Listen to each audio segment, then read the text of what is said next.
warahmatullahi wabarakatuh. Wah, luar biasa sekali, semangat ya. Ya, salam sejahtera semuanya. Terima kasih sekali lagi buat teman-teman yang udah datang, rekan-rekan media yang udah hadir juga. Yang hari ini adalah pembukaan atau grand openingnya Komoditi Indonesia. Semangat kebahagiaan yang akan kita berikan buat masyarakat Indonesia tentunya. Di mana Komoditi Indonesia ini bukan cuma sekedar makanan biasa. Kenapa saya bilangnya bukan makanan biasa? Selain kita memberikan mutu atau kualitas terbaik untuk teman-teman semua yang ada di sini, kita memberikan juga sebuah harapan di mana di masa krisis seperti ini harus tetap eksis. Ya kan, krisis harus eksis. Krisis harus eksis. Ya kan Ibu? Tuh, benar sekali. Bersama partner saya juga, Sally Purnama, salah seorang anak muda yang hebat banget, ya. Makanya kita membuat Komoditi Indonesia. Mudah-mudahan bisa menjadi berkah tidak cuma buat saya dan keluarga Komoditi juga, tapi buat teman-teman yang ada di sini juga. Kalau gitu, terima kasih. Terima kasih kata Budiman. Dan yang perlu diingat adalah ini merupakan satu store yang tentunya berkah bagi semua orang yang katakan begitu ya. Karena di masa pandemi ini banyak sekali yang sudah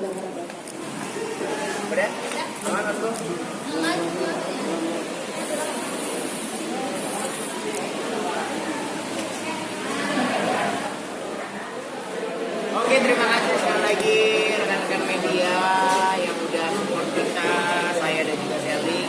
Hari ini adalah grand opening dari salah satu, kalau kita bilang itu adalah anak kami yang namanya Komoditi Indonesia. Ini adalah pemikiran yang sebenarnya udah hampir setahun kita buat buat Mas Sally bilang si Komoditi ini dari awal tahun. Ya, memang dampaknya kita lihat dari seperti yang sekarang ini kita pengen bikin makanan Jepang yang tadinya kan stigmanya kalau makanan Jepang kan mahalnya nggak ada yang murah, bener sih, memang bener. Nah, kita mau menghadirkan sebuah rice bowl Jepang di mana harganya itu terjangkau dan tapi kualitasnya tetap kita jaga. Jadilah Komoditi Indonesia. Dan memang Komoditi Indonesia ini selain kita memberikan, kalau gue bilang memberikan semangat kebahagiaan. Kenapa gue bilang semangat kebahagiaan? Karena yang tadi gue seperti gue sampaikan, kalau kita ingin berbagi kebahagiaan bukan seperti kita doang, tapi orang-orang lain yang tadinya terkena dampak juga mungkin yang nggak tahu gimana sih caranya usaha, gimana sih caranya mau bikin sebuah F&B. Nah, Komoditi Indonesia adalah kalau kita bisa bilang jawabannya. Dan di tengah ini juga kita launching Komoditi ini secara langsung mempekerjakan yang baru itu hampir 10 orang. Jadi kalau misalnya semua sesuai dengan ekspektasi ke depan ya semoga kita bisa juga ikut berkontribusi lah sebagai anak bangsa ya, buat bantu membangun ekonomi Indonesia di tengah kondisi yang sulit ini. Gitu. Ya.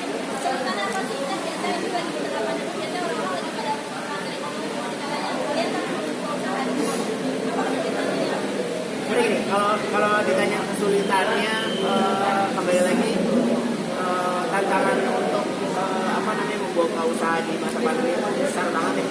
Apalagi dengan adanya ya kita nggak mungkin nyuruh orang datang ke tempat kita untuk makan. Kita harus berpikir menu apa nih yang bisa kita tawarkan supaya orang bisa menikmati ya cuma hanya di rumah.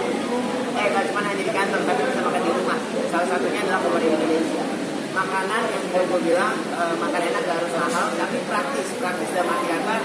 Kalau kita tahu generasi milenial, generasi Gen Z adalah generasi yang mobile, fast forward terus, butuh sesuatu yang cepat. Komoditi Indonesia ini adalah jawabannya, dimana ketika lu nggak bisa masak, lu tinggal beli Komoditi Indonesia, lu bisa taruh di dalam kulkas, habis itu besoknya bisa lu angkat di microwave, tapi kualitas makanannya tetap terjaga. Ya, kebanyakan orang-orang yang beli makanan kalau dia dibungkus besoknya dipanasin lagi kualitasnya masih turun. Nah, gue bisa jamin di Komoditi Indonesia ini itu nggak akan. Jadi,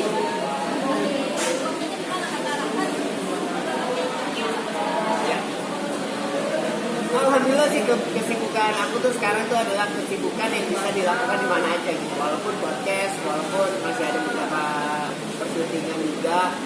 Bagi waktu sama Komoditi lumayan bisa sih seminggu tuh aku bisa bagi sekitar 2 sampai 3 kali untuk bahkan kalau kita meeting segala macam ya, kita itu bisa meeting melalui platform digital semuanya. Jadi kalau untuk masalah ide, untuk gimana cara marketingnya, meeting segala macam itu masih bisa kita handle.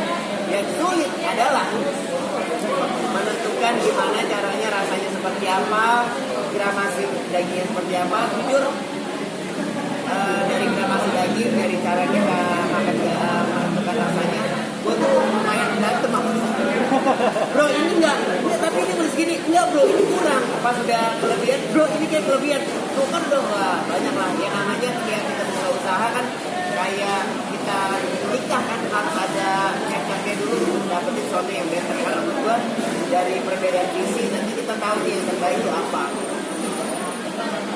Ya ini adalah Sally Purnama, salah satu sahabat saya, anak muda Indonesia yang buat tuh terbuka matanya dengan F&B. Sally ini umurnya masih seumuran sama saya, 24 ya mas. 24. Sumuran kok, sumuran. Lah kok kan gini masih muda. Seumuran sama saya, cuman dia punya jiwa apa namanya wirausaha yang luar biasa. F&B ini adalah lahan baru buat seorang Tara Budiman. Gue mainnya di retail, gue mainnya di fashion. Tapi ketika masuk ke makanan, I have no idea. Salah satu yang bisa ngajarin gue bisnis F&B itu seperti ini, itu Sally. Dia tahu gimana caranya produksi dari makanan sampai ngebantu di beberapa makanan. Oke. Kembali lagi yang namanya bisnis ya, kita kan juga nggak pernah tahu ya. Cuman gua sih dari dulu alhamdulillah ketika bekerja sama seseorang itu gua pasti akan lihat backgroundnya dulu. Kebetulan Sally adalah orang yang backgroundnya atau rekornya itu bagus di gua.